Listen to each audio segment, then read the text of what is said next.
जैन साथियों, भारतीय जनता पार्टी और संघ की मानसिकता का खुलासा करने के बाद आज पहली बार भागवत जी सफाई देने के लिए मैदान में उतरे हैं। बार बार हम लोग जनता के बीच में जा रहे हैं और कह रहे हैं कि भारत में बाबा साहब डॉक्टर भीमराव अंबेडकर जी का संविधान माना जाता है, लेकिन भाजपा में भागवत जी का संविधान माना जाता है। और भागवत जी का संविधान क्या कहता है? भागवत जी का संविधान कहता है देश में आरक्षण खत्म होना चाहिए। अमित शाह जी क्या कहते हैं? 50 साल तक देश में राज करेंगे, यानी कि चुनाव खत्म होगा। 400 सीट चाहिए, अरुण गोविल जी कहते हैं 400 सीट चाहिए, मोदी जी कहते हैं 400 सीट चाहिए, लल्लू सिंह जी कहते हैं, ज्योति मिर्धा कहती हैं, अनंत हेगड़े कहते हैं। क्यों? कहते हैं संविधान बदलना है, इसलिए 4 सीट दे दो, 400 सीट दे दो। मेरे मुंह से 4 सीट निकल गया। हो सकता है हकीकत में आप यही कर दें, लेकिन 400 सीट क्यों मांगी जा रही है? क्योंकि संविधान बदलना है। संविधान बदल के आरक्षण खत्म करना है, वोट खत्म करना है, देश के लोकतंत्र को खत्म करना है। और ये बात मैं कोई ऐसे हवा में नहीं कह रहा हूं, प्रमाण है इसके। 50 साल किस फॉर्मूले के तहत राज करेंगे अमित शाह जी?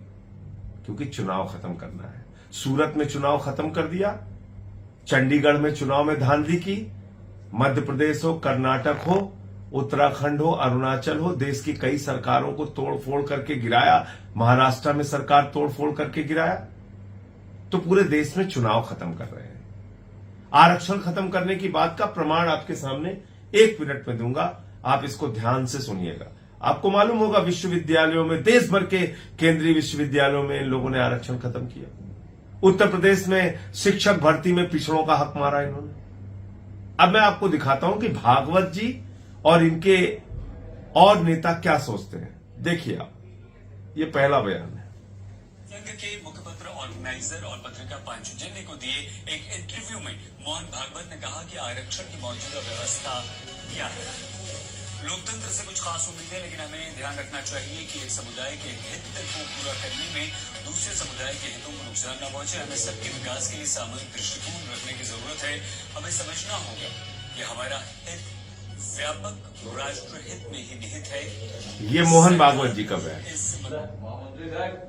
अब मैं जिसमें ये कह रहे हैं कि एक समुदाय के हित को करने के लिए दूसरों के हितों का न मारा जाए, और ये कह रहे हैं व्यापक राष्ट्र हित में ही सब कुछ है, यानी कि आरक्षण व्यवस्था की खिलाफत कर रहे हैं मोहन भागवत जी। उसके संबंध में इनका ये बयान है। इनके दूसरे नेता है मोहन वैद्य, आरएसएस के ये संयुक्त राष्ट्रीय महासचिव है। ये क्या कह रहे हैं?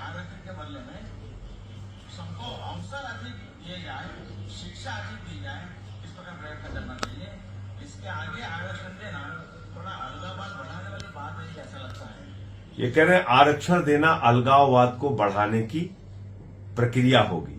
ये मोहन वैद्य जी हैं, संयुक्त महासचिव हैं आरएसएस के। अब खुद मोदी जी क्या कहते हैं?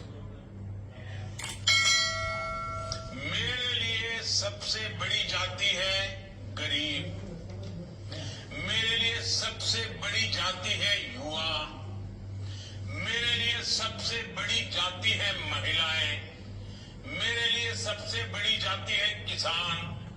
अब ये मोदी जी कह रहे हैं कि उनके लिए 4 जातियां हैं: किसान, गरीब, युवा, महिला। और इस देश में गरीबों की हालत क्या है? 82 करोड़ लोगों को तो आपने लाइन में खड़ा कर दिया। युवाओं की हालत क्या है? बेरोजगारी के कारण आत्महत्या कर रहे हैं। किसान की हालत क्या है? 750 किसानों ने काले कानून के खिलाफ शहादत दी। उनको आमदनी दोगुना करना तो दूर की बात है, वो आत्महत्या कर रहे हैं।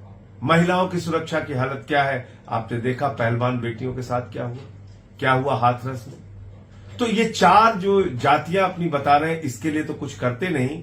ये दलील वो तब दे रहे थे जब उनसे जाति जनगणना की बात की जाती है, जब उनसे कहा जाता है देश भर में जाति जनगणना कराइए, जिससे गरीबों के, शोषितों के, दलितों के, पिछड़ों के, आदिवासियों के हित के बारे में पता चल सके कि उनकी वास्तविक स्थिति समाज में क्या है। उसका विरोध करते हैं और आप ये देश भर को ज्ञान दे रहे हैं। इसलिए मैं बार बार कहता हूं, मैं प्रामाणिक तौर पे बात कह रहा हूं, भारतीय जनता पार्टी देश का संविधान खत्म करेगी, चुनाव को खत्म करेगी, आरक्षण को खत्म करेगी, क्योंकि देश बाबा साहब डॉक्टर भीमराव अंबेडकर जी के संविधान को मानता है, भारतीय जनता पार्टी भागवत जी के संविधान को मानती है। जागिए और देश का संविधान बचाने के लिए, आरक्षण बचाने के लिए, वोट की ताकत बचाने के लिए अपना वोट कीजिए।